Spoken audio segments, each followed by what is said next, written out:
I think it's also important, in addition to those formal titles that Ernie has talked about that's associated with me, that I tell you that I'm an individual who's concerned about the state of affairs in this country, right?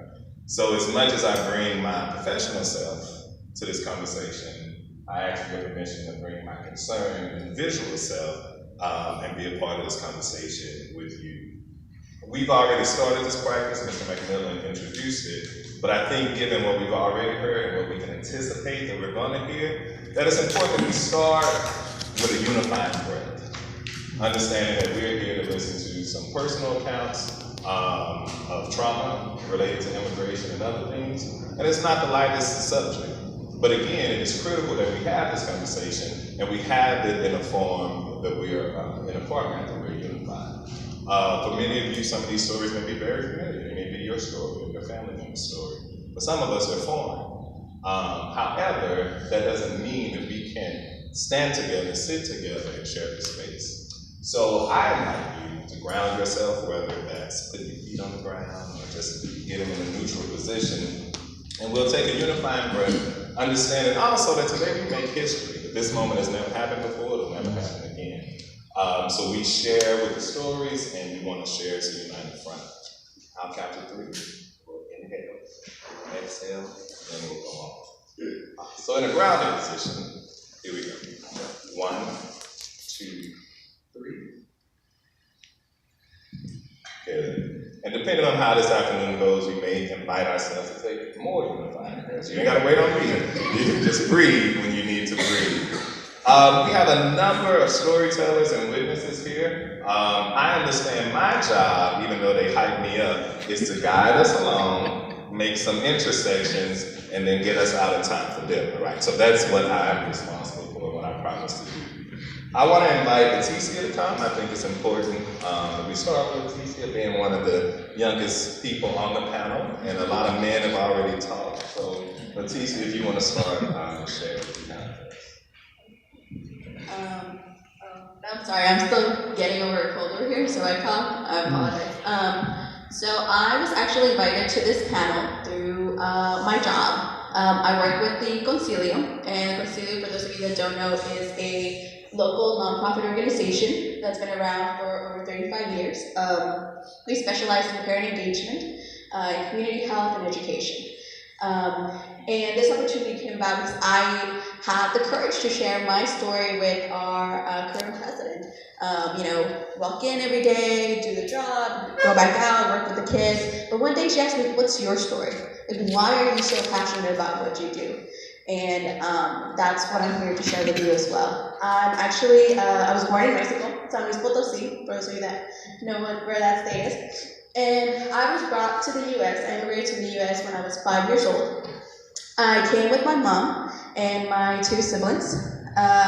When people say that they don't remember how they entered this country, I can honestly tell you that I remember 98.99% of everything that happened on my walk here. It was literally a walk. And how that has shaped me, how that has motivated me to continue fighting for myself and for my other families and for our community.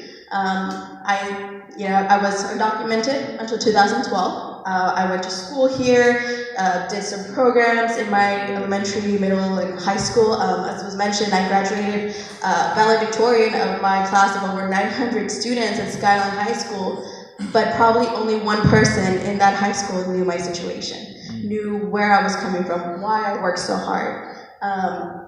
And I ended up studying at UT Arlington. I started off as an engineering major. Some of you know, if you don't have that work permit or you don't have that option of being petitioned by a company, it is very hard to convince someone to even offer you an interview. I was into my junior year of electrical engineering, and interviews and job fairs just became a little bit tougher once you got through that phase of, when do you graduate? In 2 years or a year and a half, because engineering you never finish in 4. But getting past that initial, where are you, what are your interests, and then when they finally ask you, well, if we offered you an internship, where would you be able to begin? And then that's when I would have to, respectfully decline that internship or decline even moving forward. Because there wasn't a possibility to be petitioned or to obtain a work permit at that stage in my life. When 2012 hit and deferred action was implemented, I became more involved with the North Texas Dream Team. North Texas Dream Team was founded in 2010 by a group of dreamers, both students who were undocumented in the country, who had expired visas, or who were residents, first-generation citizens.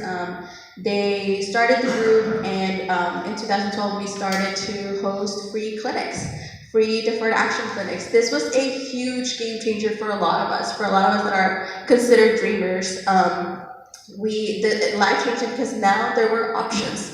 Yes, deferred action doesn't offer you a path to citizenship. It doesn't offer you a path to residency. It simply defers the next step in your life, which is deportation, unfortunately.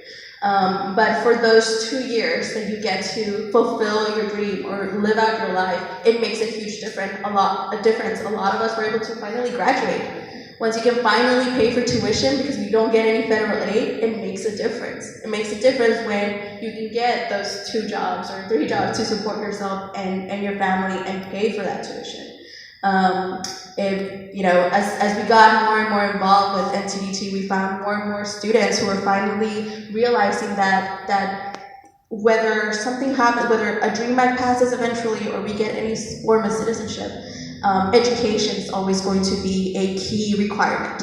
There will always be something that I have to be a graduate from high school or a graduate from community college or 4-year university. So that's what led me to my current role in NTDT and in my job. I'm an education coordinator. My passion is to get these students to realize that they have to fulfill those education requirements, that they have to surpass any challenge that they have at home. It is hard. It's hard to motivate the students who you're basically selling them hope. Hope that something will happen within their lifetime that will make it possible for them to fulfill their dreams. You're selling hope, and it's very hard to talk to my middle school students who right now are in fear of what will happen to their parents. They're like, why should I even continue coming to this school when I go home, my parents might not be there? Why should I even try to make the honor roll? It makes no difference when I graduate. I won't be able to get a job. Those kids that don't qualify for deferred action. We talk a lot about how dreamers transitioned over to DACA recipients. That's not the truth for many of my colleagues, many of my friends. There is no way for them to fix their status or receive any sort of permit. So having these conversations with the kids that I see on a day-to-day basis is very, very tough. Assuring them that their parents will be there 100%, I can't do that. I can't tell them that deferred action protects anyone. We just saw a few cases across the nation, and here in Richardson, a student that graduated with me in 2009, he's the one that, Edward Romero, I'm pretty sure everyone's familiar with his story. We both graduated the same year, and he was almost deported a couple of months ago. My deferred action is almost expired. So that really heightened my level of stress and anxiety for myself, for other peers. But that's really what I'm here to share, is that while I'm working in the community with NTDT and with my job at Concilio, helping students get through elementary, middle, and high school, and even into college in higher education, we still have that anxiety, that fear of immigration very, very, very present. And I ask your help to help me share that concern. And that concern starts from the little ones who are 5 years old asking me, what does this mean? What is ICE? What is ICE? And me having to explain that, and then sending them home to parents who are also at a higher level of anxiety. That's right.